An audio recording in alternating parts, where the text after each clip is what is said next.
boy, do I have a lot to unpack here. So, Stranger Things, of course, returned with the final two episodes of season 4, and I thought they were brilliant. I'm just gonna go right out and say A minus. I think it's great.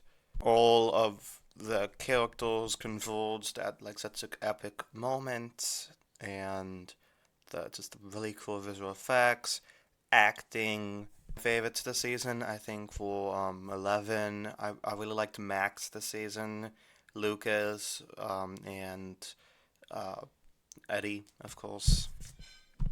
I didn't mind the extended episode time. I thought it was fun. It felt like a movie every time, especially the last one. So, since these two episodes were so long and it covered a lot, I think I'm just gonna go by character, and what I think of each of the arcs. So those 16 main characters. So let's just go, bottom to top. Let's start with Dr. Owens, played by the great Paul Weisel. So, I liked him in these episodes. He was like, okay, whatever 11 ones I'm gonna help her with, and that fucking bitch Brennel had him tortured, and we don't know what happened to him. Did he die? Did he escape? Did they just stop torturing him? What's going on with my man Dr. Owens? Where did he go? He wasn't even in the last episode. I was a little confused. What's going on with him? I don't. That's all I have to say about him, I guess. But I liked how he was always there for 11, so that was cool. Um, Papa Brennel, he was very sick and twisted, and I feel like he had good intentions, and he did love 11, just in a very his own twisted way. And Matthew Modine was really good with the character. Um, his death was pretty epic, though I feel like he took way too long to die. He got shot like 4 times, and he's still not dead. He gets the soul goodbye scene with 11, and then he gets another scene where he looks at them, and then he finally dies. It's the slowest death scene in all of cinema. I swear, it takes him so long to die.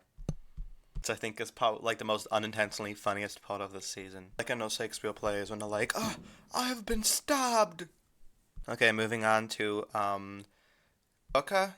I wasn't a huge fan of Erica in season 3, but I liked her a lot better in season 4, mainly because it showed more of a redeeming qualities. Season 3, I felt like she was more of like just a stereotypical brat.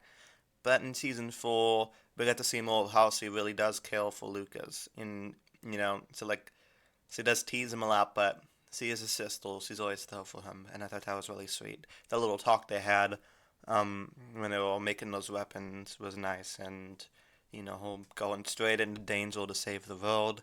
I like her. I like her now. I like her way better in season 4. Moving on to Maury, I really like him this season.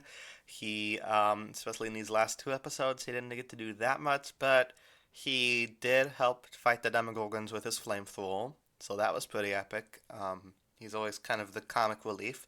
So has quite a few comic reliefs though, but there's a lot of plot lines, so yeah, I feel like you need to even it out with a bunch of comic reliefs. But they're not just comic reliefs though. They serve really good functions to the story, so I do enjoy him and the others. Um, Also, that whole like team up there with Enzo was cool too. The guy from Game of Thrones. Yuri turns out to not be that bad of a guy after all, so that's cool. Robin, I thought was good in these last couple episodes. He didn't exactly do that much, but he did throw the thing at the Vecna, which is pretty badass. And she is starting to connect more with what's her name from the peanut butter and jelly stand. So, hopefully they live happily ever after. But yes, he was pretty badass in that fight scene. Steve's awesome as always. I thought he was gonna die, but good thing he didn't. He stayed alive, and I'm very happy about that. He still has feelings for Nancy, but I feel Nancy kind of has feelings for him too, but she's still very into Jonathan, and I feel like Steve's just gonna have to learn to accept that, unfortunately. Um, they're just at different points in their lives right now, so you know. But he is a hero. He is a badass. He saves pretty much everybody. It's very epic. I loved it. Jonathan, I felt like kind of got a little sidelined this season, just a little bit. He he just kind of was like the driver, so in terms of like the plot, he didn't really impact it that much, but he proves once again that he is the best brother ever. He's always there for Will and to an extent 11, and he always, I love that scene. Will is obviously like broken up about his unacquainted crush on Mike, and Jonathan knows that, and Jonathan really wants to connect with Will Battle. So, A plus brother saved him, saved 11, drove like 1,000 miles, 2,000 miles, and with the help of his good friend Argyle, everybody's favorite pizza man. So yeah, Jonathan didn't really do much story wise, but in terms of character moments, I really liked him. Nancy. Nancy was such a badass this season. I think she's probably one of my favorite characters now. She is so cool. She kind of like after she got caught by the Vecna, he kind of let her go a little too early than I thought. Like I thought he was gonna keep her there longer, but then he's like, no, tell her love and blah blah blah blah blah, and then bye. And she's like, I saw him kill my mother, my sister, and my brother. So I guess good old Ted Wheeler makes out alive. He's not. He's cool. I guess he's fine. She doesn't mention him getting killed.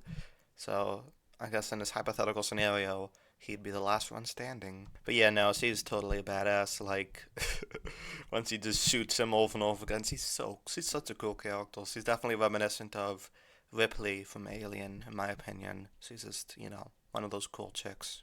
Max has been through a lot this season.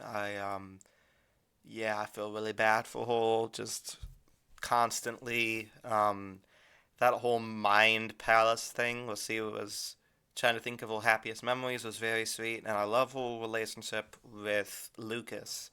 They're very good together. They have really good chemistry, and man, see, out of everybody in this season, I feel like she's been through the most. Maybe half or two. I don't know. But yeah, Sadie Sink, I feel like she's gonna be in a lot of stuff in the future. She's like one of those up and coming actresses. I feel like, you know, gonna be in a lot of movies someday. And hopefully she's good in the end because we see her at the end. She's in a coma. I hope she's fine. I don't really know. I'm not really sure about that. I mean, 11 can't talk to her, but I do know you can't dream while you're in a coma. So maybe she'll be fine. Hopefully, she's one of my favorite characters. I really don't want her to go. But if they were gonna kill her off, they probably would have done it already. So I feel like she'd be fine. Will gets completely sidelined for the second season in a row. He doesn't really do anything except obsess over his love for Mike, but doesn't exactly go anywhere. Besides the nice conversation with Jonathan, he's just kind of there. He doesn't really do much or say much. It's kind of like a glorified extra until the end where he recites his famous line, I feel something. I feel him coming. So yeah, Will's kind of like taking a back seat again. Um, but I do like his relationship with Eleven. He's really jumped right into that brother role, and he's very protective of her, so that's nice. But all in all, he really didn't do anything in these two episodes, or pretty much the entire season. Lucas, I feel like this might be the best season for Lucas. He starts off very like wanting to be popular, but then he realizes the popular kids are a bunch of psychopaths, which I feel like isn't entirely realistic. I don't know. Though I came with a high school of like 3,000 people, so there wasn't exactly the popular kids because nobody knew everybody because there were so many people there. So it wasn't exactly the same thing at my high school. But he realizes, to stick to the people who actually do care for him, and not that punk Jason who looks like he's 25. I was so happy when he got split down the middle at the end. That was such a gruesome way to go, but a funny way to go because I hated him. He's so over the top. But yeah, I love Lucas and his relationship with Max. He cares for her deeply, and yeah, just a badass all around. I was afraid that he was gonna die, but thankfully not. A lot less deaths than I was expecting. Pretty much the only deaths were Matthew Modine and rest in peace to Eddie. Speaking of Eddie, I like his arc. He at first he thought he was a coward. Everybody thought he was a coward. Or they thought he was a satanic murderer, which is worse than being a coward. But he turned out to be none of those, and he did his best to save everybody, and he definitely saved Dustin. And that scene at the end, when he's dying, he's telling Dustin how much he loves him. Man, that was sad. That was very sad. I hate that I had it spoiled for me, though. I'll never forgive you, person who spoiled it for me. I don't forget. You guys hate when that happens. When your favorite show, well, second favorite show for me, gets spoiled by somebody. That'd be like if somebody spoiled the end of Lord of the Rings, and I'm like almost done with it. Obviously, I've seen the movies, but it's kind of that comparison. The whole Snape killed Dumbledore thing that happened when Half Blood Prince came out. I'm still not over that one either. But yeah, Dustin is also really cool this season. He doesn't exactly stand out much compared to the other people in the squad, though I would say like the Hawkins storyline was my favorite out of the main full storylines. But he's cool, but he doesn't exactly do that much besides his relationship with Eddie, and Steve. But that's about it. Speaking of people who don't do anything, we have Mike, who just kind of stands around. The only time he was useful this season was telling Eleven, like cheering Eleven on, like, "Yeah, Eleven, you could do it. I love you."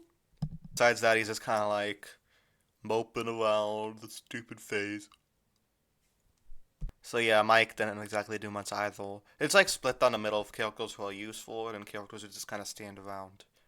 Which is kind of the drawbacks of having a really large cast, but at least they're all well developed. At least they're developed characters, so I don't mind that much. Millie Bobby Brown deserves an Emmy for her performance as 11 this season. She was incredible, that scene where she's standing up to Papa, and she's like, "You're not my Papa," and let me make my own decisions, old man. That scene was really great. Millie has a really good American accent for being British, along with Charlie Heaton and the guy who plays, the Enoch from Sealed, Eddie's uncle. A lot of good American accents this season. But yeah, that scene with Steve standing up to him was really good, and of course, Hole vs. Vecna was epic. Whole with reuniting with Hopple was really sweet, and to just really get up like portraying every emotion there is, So it does a lot more talking this season than the other ones, and I think that's really good to develop a character. It's probably like the first time she's had any really long monologues, so that was cool.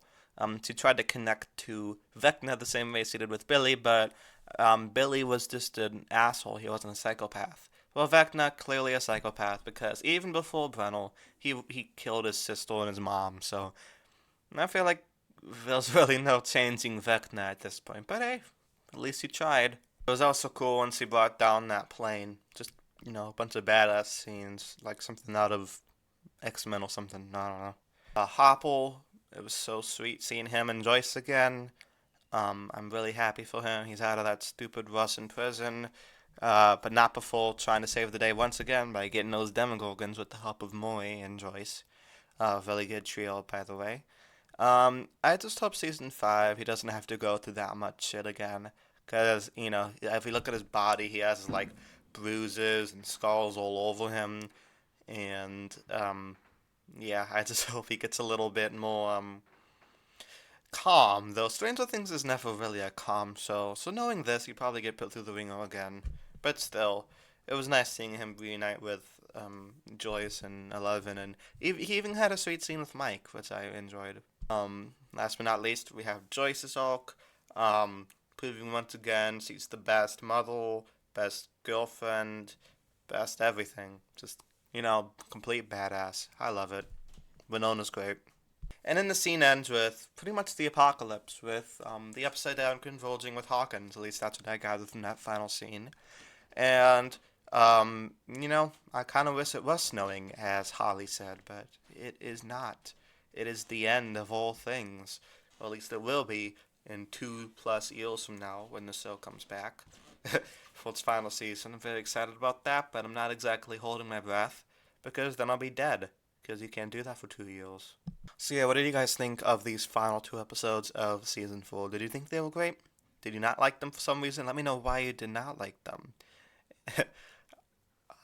Honestly, there's really not much to nitpick here. I'm only giving it an A- because there were some things that are better than this theoretically, like Better Call Saul. So yeah, I for one very enjoyed this season. It was definitely worth the 3-year wait, and yeah, I'll see you guys next time. Peace.